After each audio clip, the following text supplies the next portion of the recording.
Это книга-музей, и мы продолжаем наши лекции об истории костюма, о книгах, посвященных костюмам, традиционным костюмам.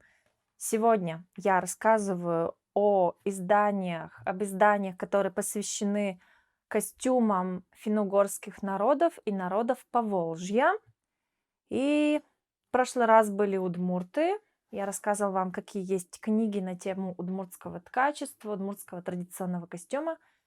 А сегодня я буду рассказывать про коми, про марийцев, про мордву, про венгров и немножечко про финнов и про эстонцев. Что ж, давайте начнем. Начнем, пожалуй, с самых ближайших наших соседей. Коми. Коми– это пермяки, точно так же, как удмурты, просто примерно в 9-12 веке наши пути разошлись. И коми ушли на север, удмурты подружились с татарами, с булгарами, что-то там у них свое наметилось, и костюм, соответственно, сильно изменился. Поэтому, если говорить о коми, начнем с коми-пермяков, можно сказать, что коми-костюм попал под влияние русской культуры, я это так чувствую. Я использовала сегодня для вас обзор, когда начала делать обзор, вот такие вот альбомы «Парма Прикамская». Чем интересен этот альбом, 95-й год? Здесь можно увидеть образцы пермского звериного стиля.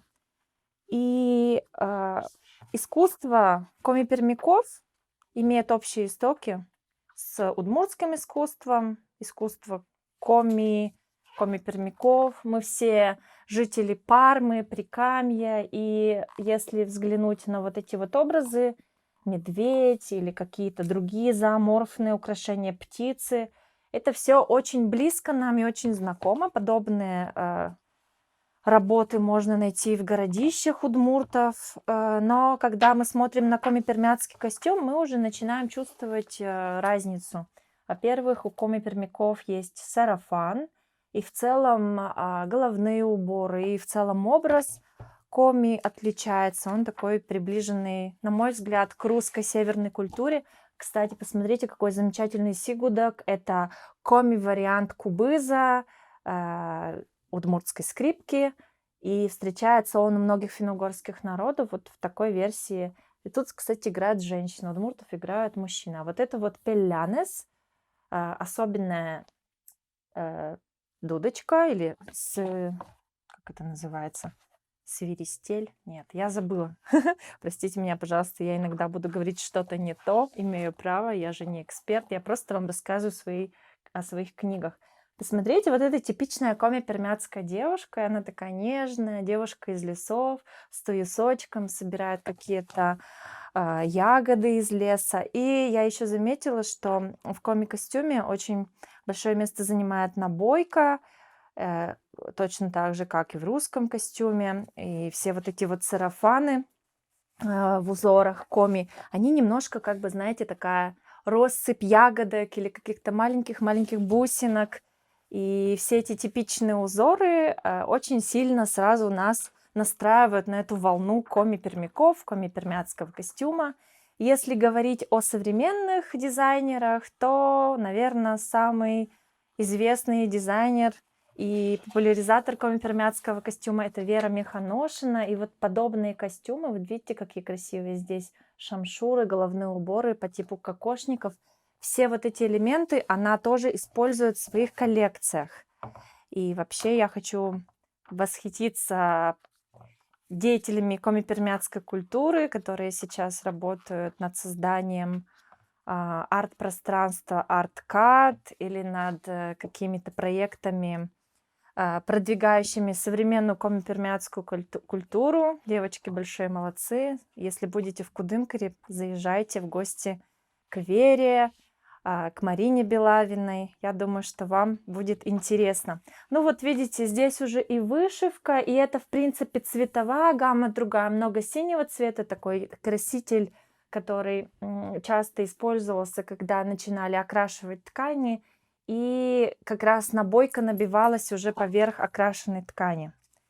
Это чисто северная, как коми-пермяцкая тема, а в Удмуртии с окрашиванием много работает Надежда Касаткина. Кстати, она продвигает северную удмуртскую моду.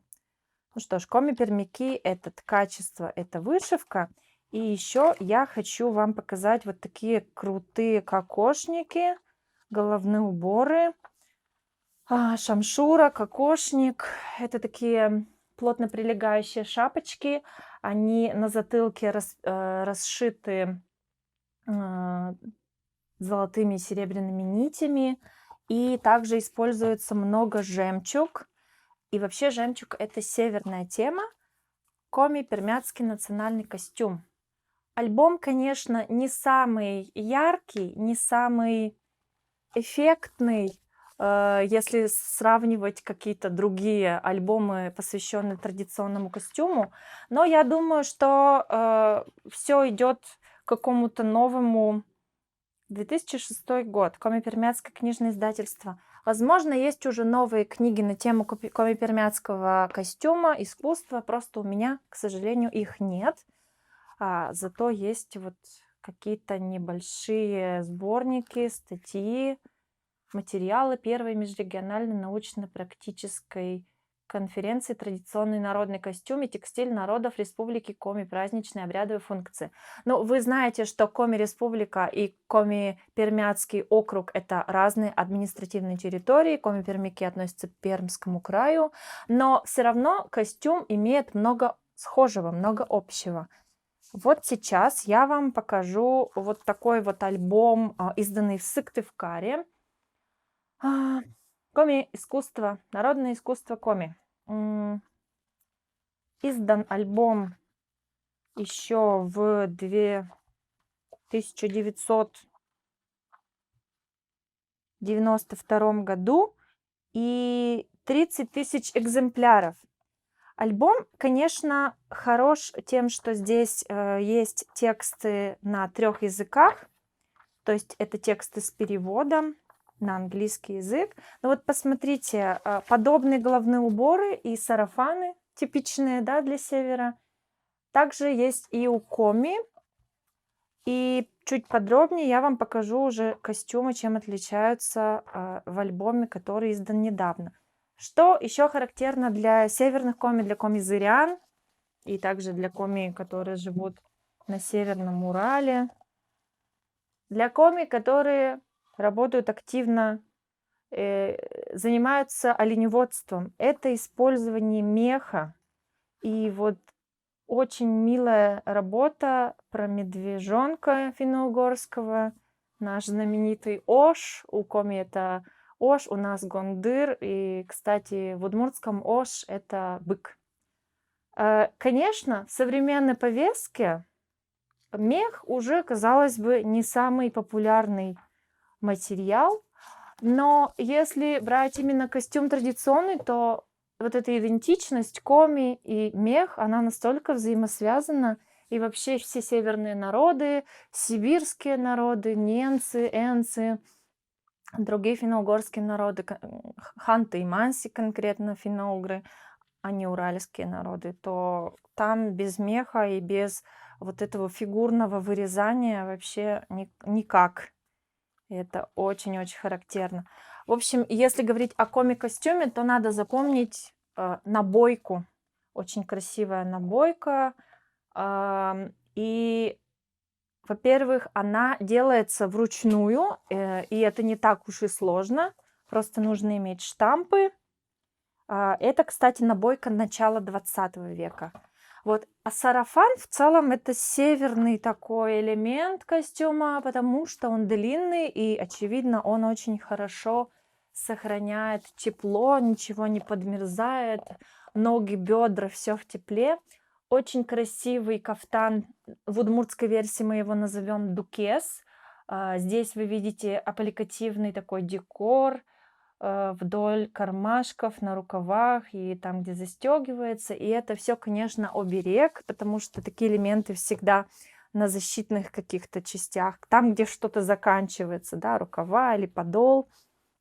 Зипун, верхняя женская одежда, сукно, начало 20 века. Я почему его показала, сейчас увидите современную версию.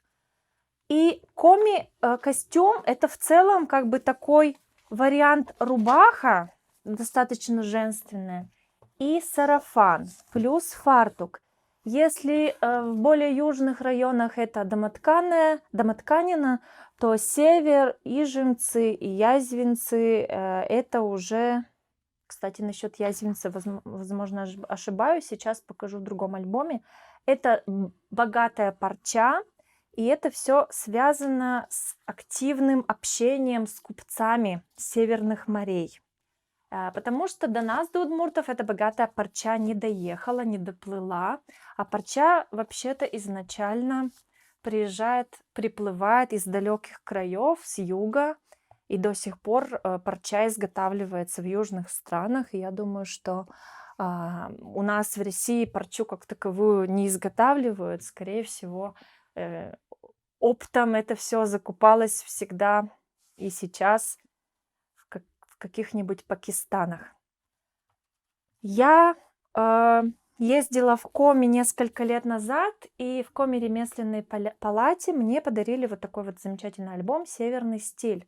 Это такой лукбук традиционного коми-костюма, современные отреставрированные костюмы, то есть новоделы, и они выглядят очень стильно. То есть это абсолютно традиционный костюм, но здесь классная подача, то есть тут вообще нет никакой клюквы, хотя в Коми есть клюква, окей. Очень стильно все сделано, и мне кажется, надо у наших северных соседей учиться именно такой вот стильной подачи. Здесь, в этом альбоме, мне нравится конкретно, я могу наблюдать, и вы тоже, чем отличаются разные группы Коми и чем отличается их костюм. Ну, во-первых, да, всегда мы видим какой-то классный, стильный, изысканный головной убор, рубаха и сарафан. Здесь вот, например, сысольские коми. То есть названия идут от рек, от названия рек. Река Сысола. Ну, вообще коми очень нежные, как и коми-пермяки. Они очень женственные. Вот эти длинные юбки создают другой вообще какой-то подход, другой образ женственности. У удмуртов он немножечко другой. Северные вообще ребята, они такие немного на своей вот этой романтичной волне, очень много как будто лесов, воды, вычегодские коми. И в целом тут, я думаю, они еще эксплуатируют эту тему женственности, какой-то романтичности, ну, такой немного сказочности, да, согласитесь. Вообще сарафан, конечно, очень история не из современного мира, и поэтому тем и ценнее сарафан видеть в какой-то современной интерпретации. Например, у нас в Ижевске сейчас есть такая молодая дизайнер Арина Беляева. Она делает сарафан современным, скажем так. Очень много зависит от тканей. То есть мы берем подобный же фасон, но если наше платье уже созданы из богатых, очень блестящих, каких-то шикарных тканей, то плюс, если это, смотрите, вот такой вот платок огромный, который спускается там чуть ли не до пят, то это совсем другое. Но опять это все согревает. Я была в Коми на реке Ижме 1 июля, и я дико замерзла ночью. Был праздник, когда вся деревня танцевала, шла по улице, и потом дошли до поля, до луда. Так и называется праздник луд, поле. Но пока мы шли, мы замерзли. Ну, те, кто танцевал, они не замерзли. Лично я замерзла, отогревалась у костра. Очень красивая парча. И, ну, здесь не парча, вот это вот как раз-таки набойка. Но здесь уже современная тесьма золотая. Ну вот дальше, если посмотрим, дорогие шелковые ткани. Это у нас уже ижемские коми. Кокошник с жемчугом, с бусинками, тоже из северной темы. И знаете, я подобный сарафан видела на сайте Авито. Он стоил сначала 120 тысяч рублей, а затем уже чуть подешевле, 90 с чем-то. Красивый альбом. Река Ижма. И вот этот вот образ девушки с реки, девушки с севера, девушки с моря. Кстати, он дальше у нас будет у Карел активно использоваться. И да, я хотела сказать про Усть-Целемский, я перепутала немножко. Вот, мне очень нравятся тоже усть-целемские коми, это тоже север, и очень красивый костюм, действительно. Романтичнее некуда. А у меня была в детстве книжка «Аленький цветочек», там примерно вот были подобные девицы. Кстати, коми были христианизированы рано, гораздо раньше, чем удмурты.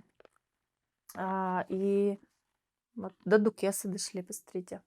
Я имею в виду вот это вот влияние христианской культуры и обрусевание в хорошем смысле, оно отразилось, оно стало характеризовать коми, и очень запоминается вот этот вот образ северной девушки романтичной и охотника.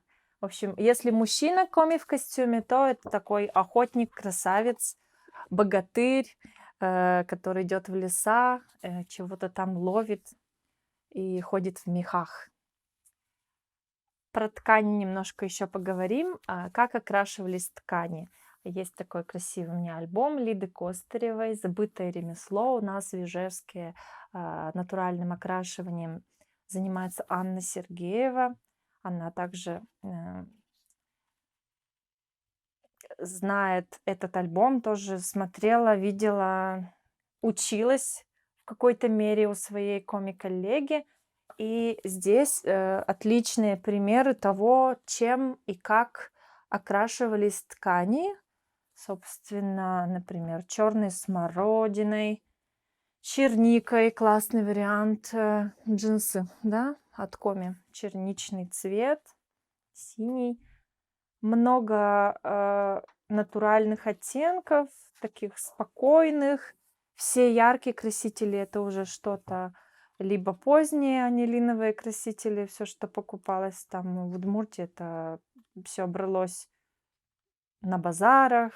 Там, например, у меня в детстве дедушка, то есть и потом тоже долгое время он рассказывал, как они ходили там на базар в Огырчи базаре, то есть Огрызский базар. Если вот такой образ северного костюма в голове у нас возник, то продолжаем уже подобным же. Прионежские ремесла, Карельский ремесленный кластер. Это все серия альбомов, которые вышли в рамках проекта «Карельские истории» ассоциации «Эхо». Руководит этим проектом Светлана Кольчурина. Она сама коми-пермячка, но переехала в Карелию, долгое время жила там и сейчас активно работает в Сыктывкаре также. Ассоциация «Эхо» — это ассоциация культурных центров и организаций по сохранению наследия при поддержке фонда президентских грантов. Что сделали, значит, наши коллеги из Карелии? Также Национальный музей там подключился. То есть это большой такой исследовательский проект. Они брали какое-то конкретное ремесло, ну, например, ткачество и вязание, и пытались найти цветовые коды, какие-то дизайнерские решения, именно характерные для этой территории. То есть они брали какого-то человека, какой-то типаж внешности и уже сочетали, да, создавали какую-то целостную картинку носителя этой одежды, носителя этой культуры, и в том числе много фотосессий, посвященных, да, конкретным ремеслам. Вот здесь вот, например, красивые тапочки вяжут. И так они издали множество альбомов. Ну, вот конкретно этот про вязание, другие уже территориально, например, прионежские какие-то ремесла. Здесь мы видим, например, какие-то решения для дома, дизайн интерьера, цветовые подходы. На самом деле задача ребят из проекта «Карельские истории» была найти культурный код, визуальный код северных ремесел, конкретно карельских ремесел, понять, что же такое карельский дизайн, что такое финно-угорский дизайн, насколько он отличается от других, да, та же карельская и коми культура, чем они отличаются. Они похожи, потому что это северные культуры. И они в то же время, конечно, имеют особенности.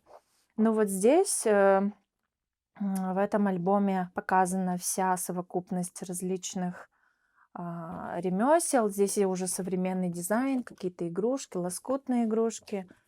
Это, я думаю, что такой целостный альбом, посвященный карельской визуальной культуре, ремеслам, дизайну, костюму. И вот конкретно про Петрозаводск, какие есть дизайнеры в Петрозаводске. Мне нравится эта серия безумно. Например, ну вот смотрите, влияние христианизации, да, все-таки там гораздо быстрее это все на севере прошло. Очень нравятся вот эти вот бусы от Алены Савчук. Ожерелье «Русский север». Это жемчуг, да, и минимализм. Мне кажется, это очень по-карельски, очень по-северному. В этом я чувствую их свой дизайн-код. И это опять примеры того, как может жить традиционная культура в современном дизайне. Например, Лада Дынкина использует вот эту технику ресайклинга, да, как-то заново из кусочков воссоздает какие-то арт-объекты или какие-то дизайнерские украшения. Это здорово. Но самая любимая моя книга из этой серии — это «Беломорские ремесла». Беломорье — это свой регион в Карелии, на Белом море.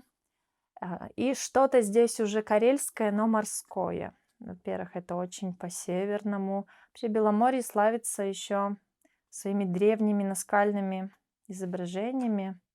Но мое любимое платье из этой серии вот такое с рачками, с какими-то крабиками, креветками. Как-то по-фински выглядит, не правда ли? Я думаю, что вот эта попытка найти свою уникальность. Здесь, конечно же, дизайнеры использовали традиционный крой. Они брали те платья, характерные для той местности, какие-то решения там в декоре, в крое, и уже создавали принты, создавали набойку, да, которая характерна. Уже набойка с авторским стилем, но все равно используются какие-то рисунки были найдены, я думаю, специально в рамках исследования. Допустим, вот эти вот крестики — это что-то от христианства. Ну, минимализм и вот эта вот изящность, женственность — это тоже очень по-северному. И вот на фоне дизайнерского костюма здесь также у наших коллег из Карелии вот такой вот альбом, похожий на коми, да? Архангельская губерния, Кемский уезд. Альбом, собственно, показывает нам, какие конкретно костюмы встречаются у карел. И с одной стороны, мы видим, что это похоже на коми-костюм, с другой стороны, это уже Прибалтика, это уже что-то близкое к финнам. И это все на самом деле достаточно современно выглядит. Либо это что-то на стыке с высоким искусством. Петрозаводский уезд Аланецкой губернии. Очень красивый здесь головной убор из жемчуга. Причем я знаю, что этот жемчуг собирали вручную в реках. Это тоже очень женское занятие. Потом это все дырявилось. Такая медитация тоже, работа с мелкая моторика. Кстати, про мелкую моторику. Есть у меня 2 книги про эстонское. Продолжаем, да, прибалтийскую тему. Об эстонском искусстве. К сожалению, самой главной книги об эстонском костюме у меня нет, но не буду сильно уходить. Все же таки это огромный пласт культуры, плюс Эстония — это уже Европа, и там действительно есть и свои институты, которые изучают традиционный костюм и ремесла. И я вам покажу только вот такой альбом Сето. Сето — это такая разновидность эстонцев, народ, деревня Обиница, где, собственно, была финно-угорская культурная столица, и где вот вышел вот этот прекрасный альбом. Посвящен он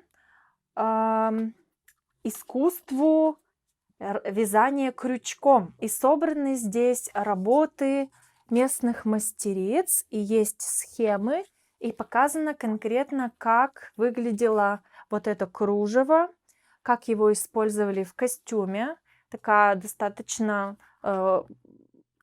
крупная работа по э, реставрации, реконструкции, популяризации. Здесь мы видим, какие вообще виды кружева есть, встречались у Сето, и как они использовали, и как это все делается, потому что немаловажно не только видеть, да, в альбоме, но еще если мы имеем возможность учиться. Один из авторов этого альбома Река Хырн, очень уютная женщина из деревни Обеница, у нее там свое кафе, будете, если в Обенице, приезжайте, угощайтесь. Классное кружево, мне понравилось вот это. Здесь есть такой добавленные какие-то акценты из ярких цветовых пятен, из других ниток. В общем, что-то у нас много общего, да?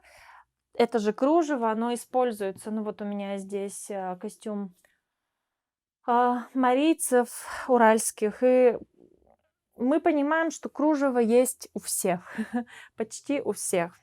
Кружево — это универсальная тема, очень женственная, очень красивая. Вот я сегодня тоже в кружеве. Эстонцы — это, конечно, такие полосатые юбки. Чем они известны? Это у меня какой-то альбом на венгерском языке.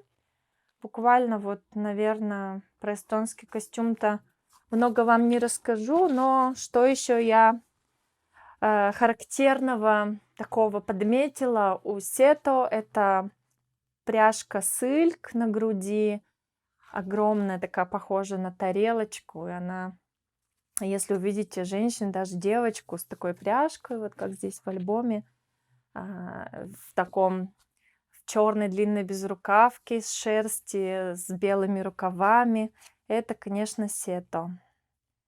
В общем, популяризация народов через проекты типа Финно-Угорской культурной столицы — это, конечно, очень нужная тема.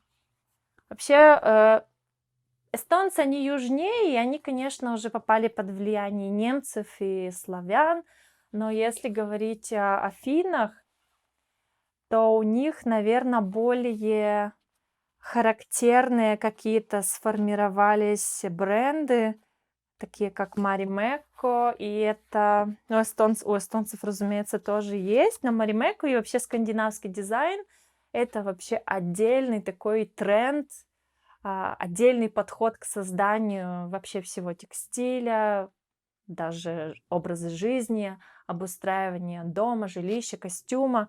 И финны в этом смысле, они, с одной стороны, очень просты, они тянутся к минимализму, с другой стороны, это такой специфический, немножко наивный подход, но это конкретно образ Marimekko, да, то есть финский дизайн, он действительно очень минималистичен, и это что-то эльфийское, да, то есть финны обладают этим имиджем чего-то далекого, красивого и непонятного.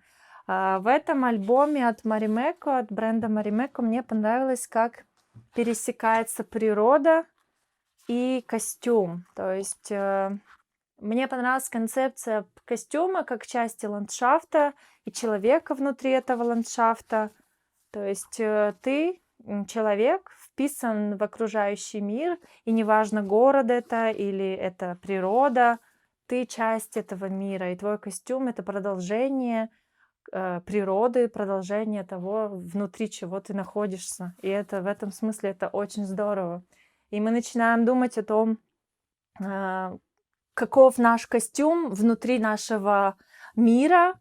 Если мы часть какого-то уральского мира в лесах, то, соответственно, наверное, мы, лесные люди, одеваемся немного по-другому. Сейчас я продолжу рассказ марийским костюмом, потому что у меня есть 2 альбома, напечатанных в Финляндии, и одна классная книга, очень современная, чуть позже подойду к ней.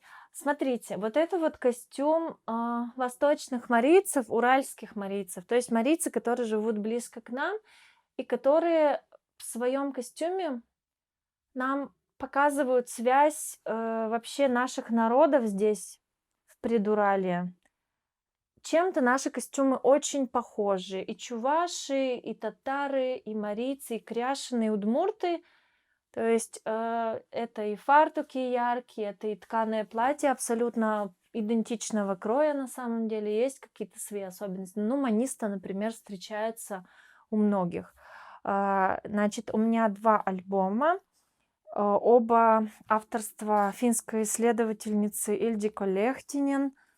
И в первом альбоме на немецком языке, вернее, тут еще написано Черемиссен, Ди Черемиссен. То есть марийцы называются также черемисами. Альбом вышел в 85 году. И здесь в основном собраны какие-то заметки с полевых экспедиций, например, 85 год, старые архивные фотографии. И этот альбом как бы фиксирует прошлое в таком черно-белом виде. Ну, здесь есть и цветные фотографии, и описание как бы различных видов марийского костюма. Много каких-то ручных заметок. Есть и карта, где проживают и проживали марийцы, и какие у них связи, внутри какого культурного контекста они находятся. То есть мы все-таки, если речь о Мариэл, то мы привыкли, что марийский костюм — это белоснежный костюм, либо такие уже в советское время созданные яркие платья, как правило, нежно-розовые используются, или белые, или яркая вышивка, зеленый, салатовый, вот такой яркий атлас. Кстати, в удмуртском костюме он тоже очень активен. Но изначально, конечно, архаичный такой древний образ марийской женщины — это белое платье с манистами. Манисты опять-таки от тюрков пришли. Вот это влияние, да, татарской культуры, тюркской культуры. Оно очень сильно. То есть мы все в одном регионе вдоль Волги живем, и мы все друг у друга что-то да интересное берем. И в этом альбоме, конечно, очень интересные эти представительницы народа. Вообще, если представлять Марийку, то такая невысокая, юркая, очень красивая, бодро танцующая девушка. И много, конечно, в марийском костюме встречается шикарной вышивки. И вот здесь вот в костюме вы видите, то есть если мы берем удмуртское ткачество или чувашская вышивка, то у марийцев такой очень яркий атрибут, элемент — это вышивка. То есть марийская вышивка. Вот она у них везде используется в костюмах для эстрадных певцов. Марийская вышивка — это бренд. И есть также у меня книга Ильдико Лехтинен, ну, она на финском, я ее перевожу как «Костюмы финограф Поволжья».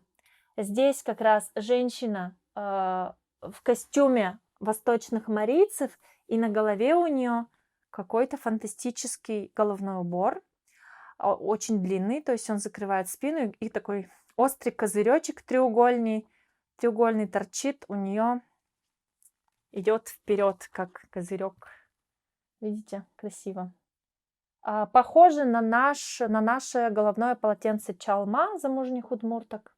Здесь тоже это элемент замужней женщины, насколько я понимаю. Все-таки девочки такой головной убор эффектный не носили. И в этой книге мне еще нравится показано разнообразие костюмов других финно-угорских народов, живущих в регионе Волга-Камья. И здесь есть схемы, причем они в графическом виде выведены здесь. Конкретно вот это костюм восточных марийцев, который у меня здесь. Если приподнять вот тут маниста, то тут вы увидите просто обалденную вышивку. У нас в платьях с таким вырезом есть яркая вышивка у бисермян. У северных удмуртов закрывается нагрудником кабачи, вышитым нагрудником. У южных удмуртов, естественно, вырез тоже всегда впереди и уже закрывается полностью манистом. И здесь я обратила внимание, что все эти костюмы, эти платья Ну, у марийцев, конечно, отличаются немного, но эти платья все до ужаса одинаковые в плане того, что и у марийцев, допустим, Удмуртии в Сарапульском районе подобные платья были. Это очень сильно похоже на платье башкирских удмурток, закамских удмурток. И подобное платье у татарок встречается в Башкортостане, и у кряшен, я так понимаю. Но вот конкретно вот такой вот такое платье мы видели в отреставрированном варианте в центре Высокий берег. Это Сарапульский район, это дом ремесел в Сарапульском районе, и мастера там вот подобное платье реставрировали. И мне нравится цветовое сочетание, мне кажется, очень стильно и современно, если такое платье надеть, например, с грубыми ботинками. Оно короткое, и оно свободного кроя, и выглядит это очень стильно. В общем, крутой альбом с какими-то классными схемами. Вот здесь вот северно-удмуртский наряд. Кстати, обратите внимание на треугольник. Сейчас перейдем к чувашскому платью, и там то же самое, только треугольника уже 2. Марийцы очень близки и к чувашам, и к мордве, потому что все они живут там близко друг к дружке. А у меня есть еще вот такая крутая книга. Это издание про уральских марийцев.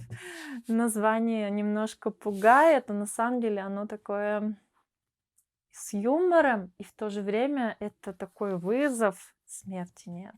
Что хотел сказать автор? Немножечко такой подход в стиле современного искусства.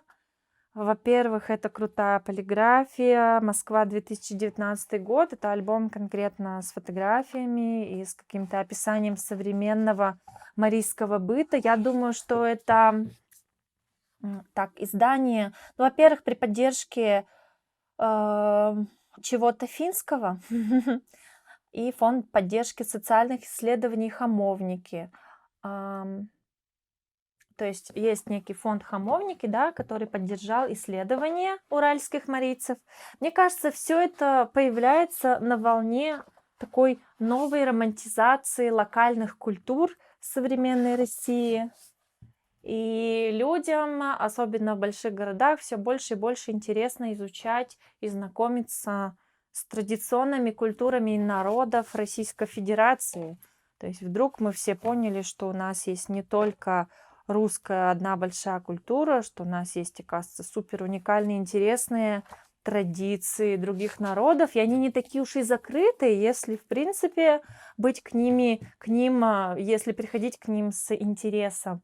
Мне нравится подход, как это сделано. Эти фотографии я видела в социальной сети ВКонтакте. Они гуляют по соцсетям, и они немножко тебя обращают в такой мир чуть-чуть, как бы не совсем чисто внутренний марийский, а такой экспортный марийский мир. Он еще хорошо представлен в фильме «Новая небесные жены луговых мари».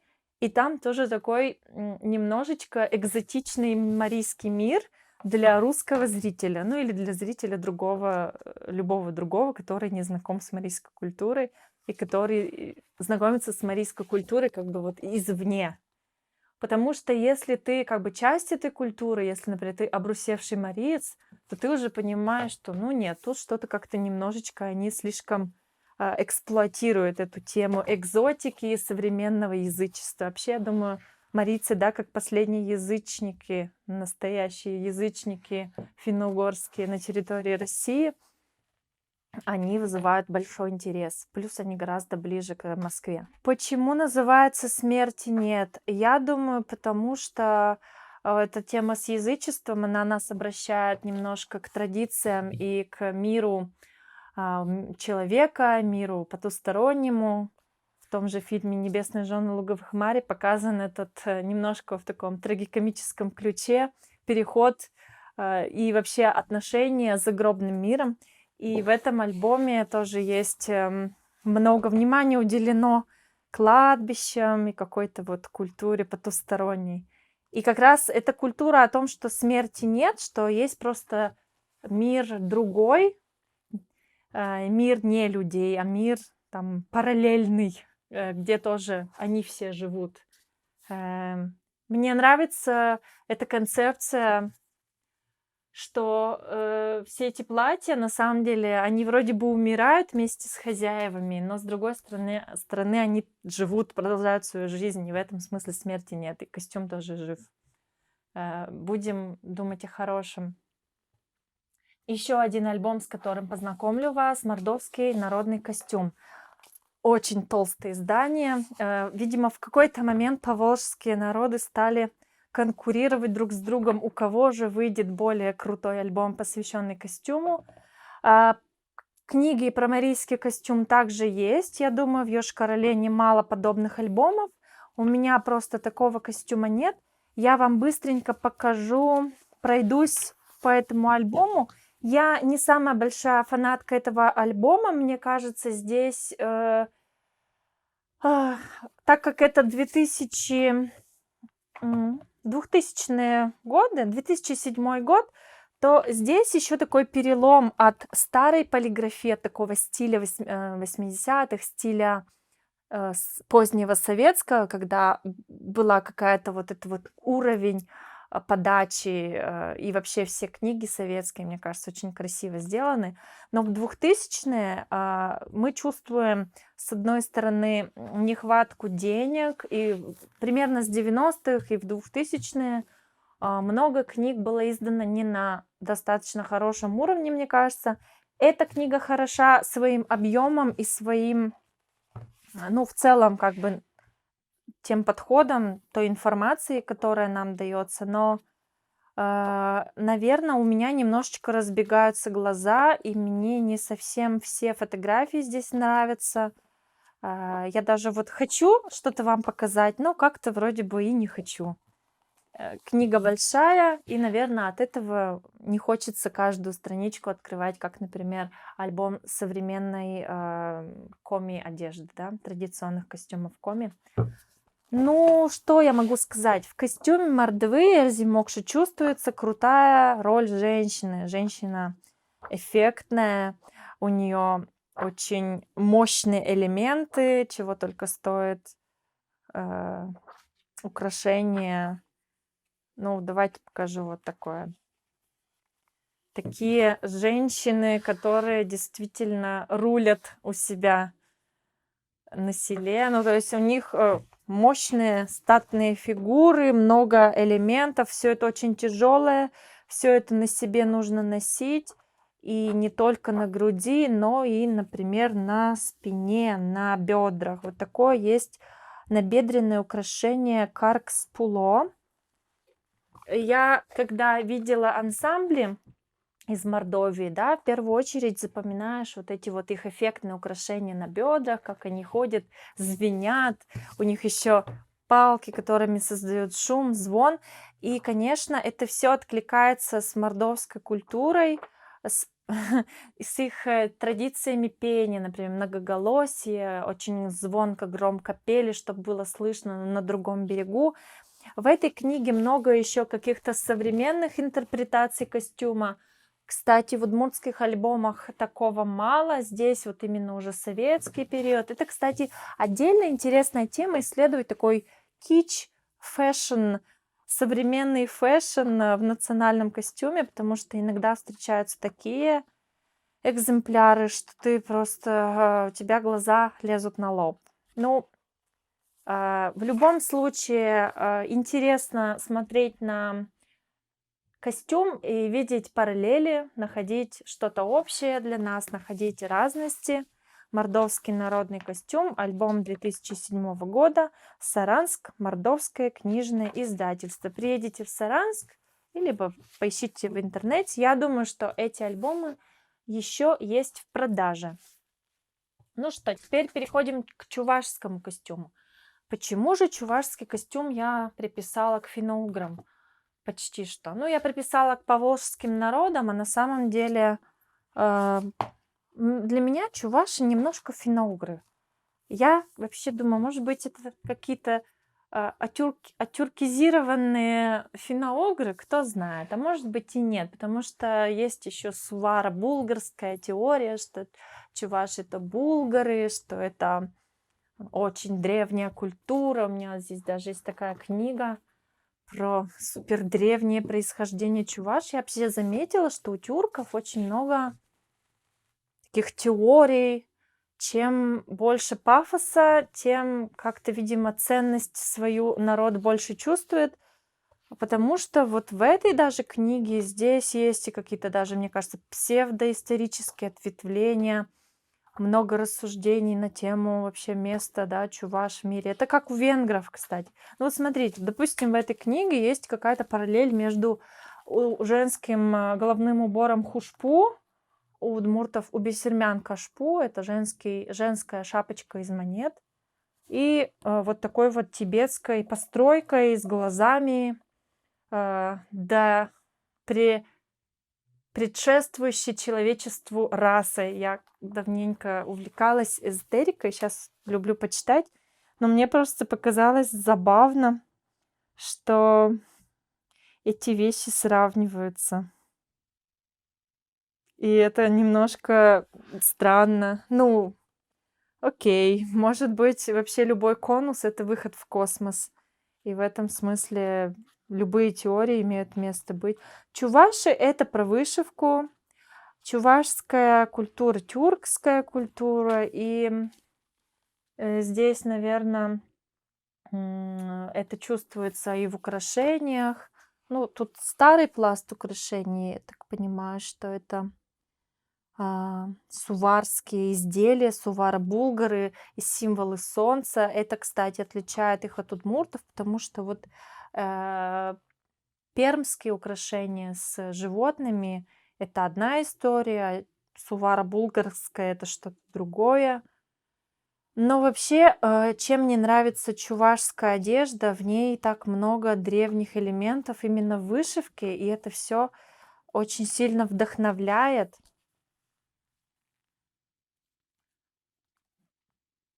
Лучше расскажу вам про вышивку. Евгения Жачева «Советы мастерицы. Чувашская вышивка».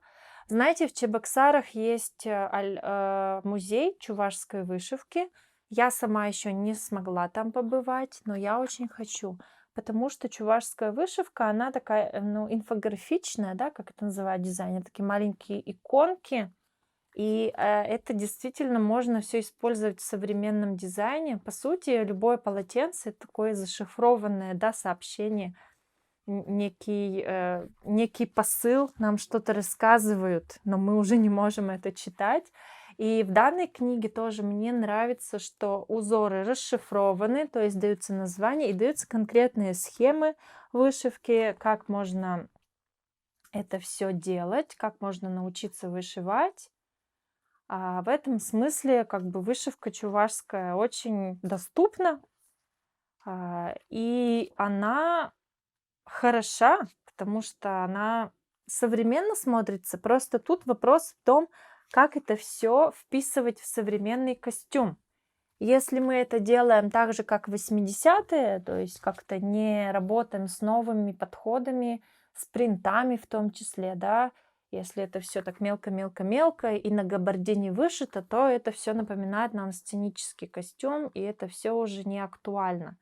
Если мы берем какой-то конкретный элемент и переносим его уже на современный костюм и делаем это как-то очень стильно, то почему бы и нет? Я бы носила одежду с чувашской вышивкой. Возможно, нам нужны новые фасоны, нам нужно искать какие-то новые варианты.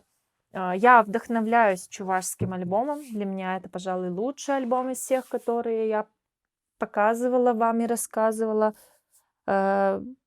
Ну, Климов, либо вот этот альбом. Но Климов, он все-таки не только про костюм, и там не совсем точная информация. Этот альбом создан, видно, что много лет его делали, но напечатан он в 2002 году. И знаете, для 2002 года он просто великолепен. Он, кстати говоря, не такой уж и не натюхано в него, что попало. Вот что я могу сказать. Это лаконичный альбом. Здесь все как-то очень грамотно, в меру, хорошая съемка. студийная, несмотря на то, что, наверное, в 2021 году не совсем все смотрится актуально, хотя в целом, ну, то есть, может быть, не актуально смотрятся экземпляры той одежды, которая была создана в 2002 году, но традиционный костюм смотрится очень достойно. Ну, здесь есть и съемки на природе, и какие-то конкретно студийные съемки, то есть полностью показаны варианты платьев. Мне чуть-чуть неудобно показывать, потому что это очень толстый альбом. Тут какая-то еще прям дизайнерская подсветка, я вам скажу. А, Большое разнообразие костюмов, фотографий. Чувашский костюм тоже различается. Есть костюмы низовых чуваш, верховых. Ой, какие хорошенькие чувашские лица. Это тоже обилие вышивки, очень много символов. Действительно, в этом можно бесконечно вообще это все изучать. Что хочется отметить, у нас в Удмуртии есть бисермяне, и у бисермян головные уборы называются почти по-чувашски. Девичий убор называется такья, у чуваш тухья, а женский головной убор называется кашпу, а у чуваш хушпу. Вот эти вот конусообразные головные уборы женские. И это еще раз говорит о том, что бисермяне либо чуваши, обудмуртившиеся, либо какие-то были еще связи, но нам сложно сказать достоверно. Классный альбом с многообразием костюмов. И есть костюмы, платья из пестреди, есть белые. И это напоминает нам южные и северные удмуртские костюмы. У меня тоже есть чувашское платье, 2 ряда оборок. Если честно, очень похоже на костюм южных удмуртов. Есть такой тип костюма, знаете, вот белое платье, рубаха с женскими орнаментами. Ну, они на груди, и это очень характерные такие орнаменты, узоры, вышитые на груди чувашских женщин. И в этом смысле ты никогда не перепутаешь чувашскую женщину, чувашский костюм с другим костюмом, если это на белом. Я вам просто хочу еще показать другой костюм, какой есть у чувашских женщин. Ну вот, запомните, да, с одной стороны это такое вот белое платье с красивыми контрастными полосками, с головным убором, с монетками. Ну, с одной стороны, это такое что-то статное, как колонна. И еще чувашки, они такие немножечко сдержанные и немножечко такие суровые, что ли. Может, у них такой типаж.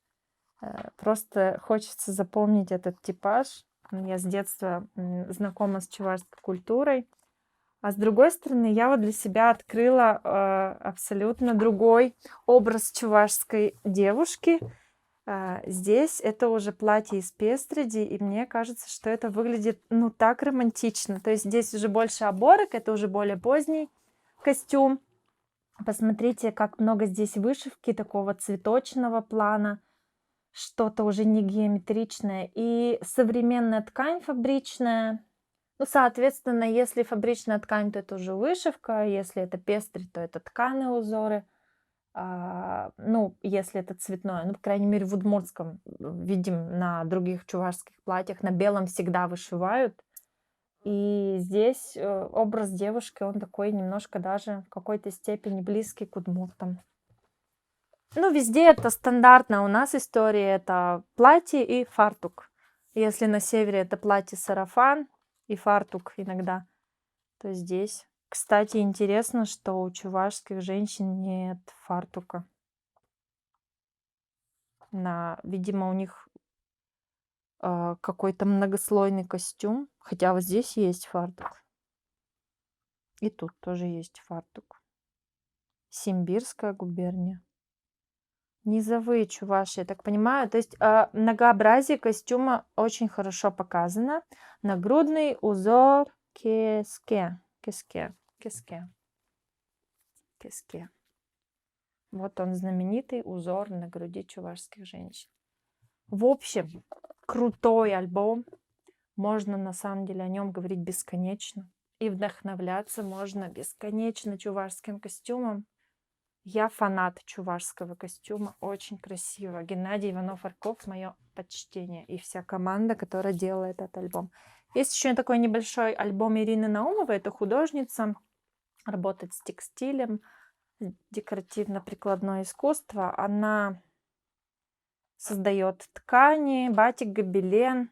И забавно, местами немножечко уже вышла из моды, но интересно, как чувашские узоры, чувашский костюм выходит в плоскость такого стилизованного костюма. Вот здесь видите съемки на природе. Костюмы созданы в начале 2000-х. Это такой тюркский пафос, сценическая одежда.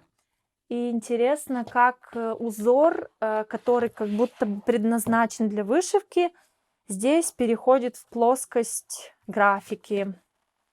Именно росписи цветными красками, да, холодный батик, это все роспись по шелку. Вот так вот Ирина Наумова уже дает какой-то современный подход, хотя, конечно, уже на сегодняшний день это не самый современный подход. То есть самое смешное, что удмуртские, и чувашские, и другие костюмы старинные, они актуальны всегда. То есть все, что съемки старинного костюма, это все выглядит и в 2021 году, и через несколько лет, и потом. Это всегда будет все актуально и как будто не выходит из моды. Это как, знаете, как вот картина Зайцева. Здесь в начале книги есть работа советского чувашского художника матери Зайцев. И они, хотя мы видим, что это работа советского периода, да, такое немножечко, как будто они туркменки или они какие-то южные женщины, это все про дружбу народов, вдохновлено вот этим многообразием лиц советского человека. Но это все очень как-то современно выглядит. А если мы берем актуальную моду начала 2000-х, вот в этом же альбоме, то сейчас, по прошествии 20 лет, это, конечно, выглядит, крайне, смешно местами, немножечко как-то такой, пытаюсь найти вам. Местами это выглядит достаточно интересно, а местами это выглядит как бы такой костюм постаревшей поп-звезды. Или костюм для того периода, для той моды любопытный. Кстати, некоторые костюмы как будто бы снова входят в моду. Сейчас как раз такой взлет моды 2000-х. Макарена снова в моде. И я думаю, что мы также будем смотреть на наши дизайнерские вещи, созданные сейчас. Через несколько лет мы будем смотреть и думать: о, Господи, при чем тут этот вот костюм, да, при чем тут этот элемент? Это все некий образ, знаете, такого артиста эстрады. Артисты эстрады, у марийцев и удмуртов были подобные костюмы в 90-е, 2000-е. И вот этот образ до сих пор остался, и как будто бы он уже тоже уходит, потому что есть некий слом парадигмы, есть ощущение, что национальный костюм как будто бы немножечко вновь возвращается в область повседневного, в современную одежду, то есть людям хочется этническое добавлять как-то понемножечко, но в casual луки, и не хочется ассоциировать национальный костюм, народный костюм только с какими-нибудь сценическими платьями из вырви глаз габардина желтого зеленого цвета. И завершаю я свою лекцию, наверное, таким как раз продолжением этой темы расскажу, как этника входит в обычную жизнь, в туристическую какую-то сферу. Ну вот я вам покажу сейчас две салфеточки венгерских. Одна традиционная салфетка региона Трансильвания Эрдей, это Румыния, там, где живут венгры. Вот это традиционная вышивка. Сейчас мы ее увидим в книге. А вот это вот абсолютно туристический продукт, но тоже на основе традиционной венгерской вышивки, но уже, собственно, внутри Венгрии. Я думаю, что это вдохновляется вышивкой матио. Такой есть тоже регион, подвид, скажем, венгерского костюма, вышивки. У меня есть 2-3 альбома, книги на тему венгерского костюма, моды. Magyar divat, венгерская мода, также венгерское наследие на английском, Hungarian Heritage, 2011 год и Химзишек, это уже 2006 год, здесь конкретно вышивка. Ну, покажу вам трансильванскую вышивку, о которой только что говорила. Посмотрите, какая она здесь представлена, да, выведена в графику и такая очень абстрактная, немного напоминает современное искусство, работа Алисы Йоффе, например, да. И это же все нитки поверх холста. Причем подобная вышивка встречается в синем и в красном цветах. Ну, по-моему, в черном тоже видела. То есть это такой монохром. И это отличает вот трансильванцев, да, жителей. Ух ты, класс, что нашла. Отличает как раз с их, видимо, подходом более суровым в горах, в Карпатах, на территории Румынии. Там уже ближе гораздо Османская империя, турки и, собственно, сама Венгрия. Видимо, после отвоевания Венгрии назад. Ну, не знаю, возможно, венгры просто попали под влияние такой, знаете, имперской, все такой вычурной, красивой австрийской культуры. И вот на стыке вот этих разных культур, с одной стороны, османы с их тюркской культурой, и там все эти карпатские народы, да, странные народы Балканского полуострова. А с другой стороны, такая жирная, цветочная европейская культура. Кстати, вот даже эти работы, они уже напоминают мне какие-то гобелены европейские. И вообще, находясь на стыке культур, всегда рождается что-то особенное. Здесь, кстати, в этом альбоме тоже даны какие-то крутые схемы. Своей библиотекой, своим музеем книг я делюсь. Если вам интересно, вы можете прийти, пофотографировать, вдохновиться, взять на вооружение, познакомиться с этими книгами. Действительно, есть чем насладить глаз. Услада, 1837 год. Много здесь старых работ. Автор Каталин Фюлоп. И издание при этнографическом музее в городе Будапешт. Я думаю, что подобных альбомов в Венгрии огромное количество. Здесь на английском языке издание, собственно, уже про различные традиционные венгерские увеселения и прочие приблуды. Ну вот это, допустим, карнавал знаменитый на Масленицу, мохачский. И здесь как раз тоже есть примеры вот этой вот венгерской вышивки, очень сильно ярко-цветочной. Вообще, если брать венгерскую визуальную такую составляющую, да, она, с одной стороны, имеет такие глубокие корни тюркские и даже гунские. То есть это что-то очень издалека пришло, потому что говорят, что прародина гуннов — это Алтай. А затем гунны встретились с финно-уграми, там случилось разделение, венгры пошли с гуннами вдоль реки Волги, Этель, Итиль. Остальные, с кем венгры на тот момент были, остальные племена ушли на север, это ханты и манси. И вот получается, венгры Ханты и Манси ушли шить из оленьих шкур, и у них фантастические платья и костюмы из бисера и из оленины, из оленьих шкур, вернее. А у венгров вот этот вот образ, тюркский образ цветочный, который у татар встречается, этот знаменитый тюльпан. Тюльпан вообще национальный символ, да, красивый цветок, видимо, он вообще у всех, у многих тюркских народов, у южных народов тюльпан и вот такой вот цветочный, витиеватость вот эта цветочная, это вот именно характерно.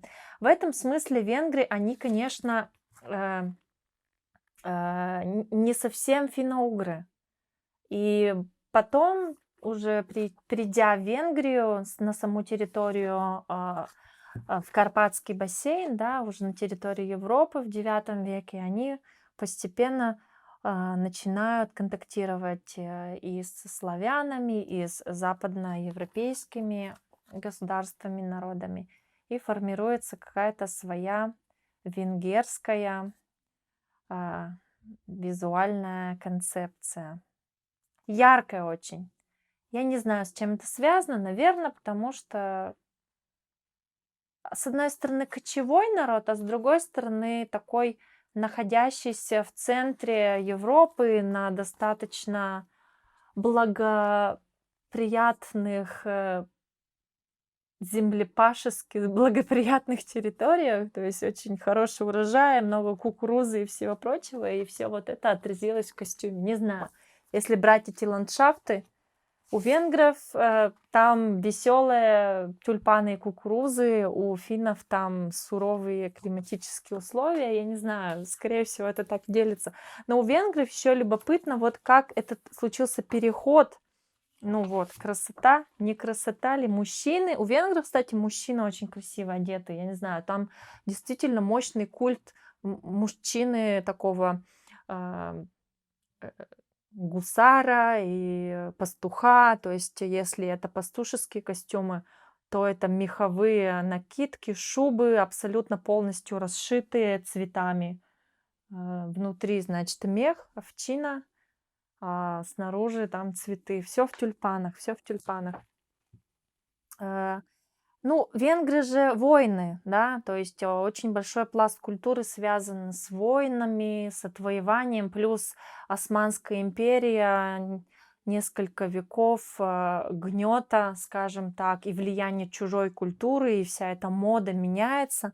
И у венгров мне показался любопытным вот этот вот аспект, когда традиционный костюм, народный костюм от деревенского, такого, знаете, очень сильно простяцкого, да, не сильно богатого, но очень, как это сказать, с любовью созданного, случился переход к светской моде, к моде богатых аристократов. И вот уже на картинах Средневековья и Возрождения мы видим образ такой венгерской барыни и очень крутые платья именно богатых дворянок трансильванских.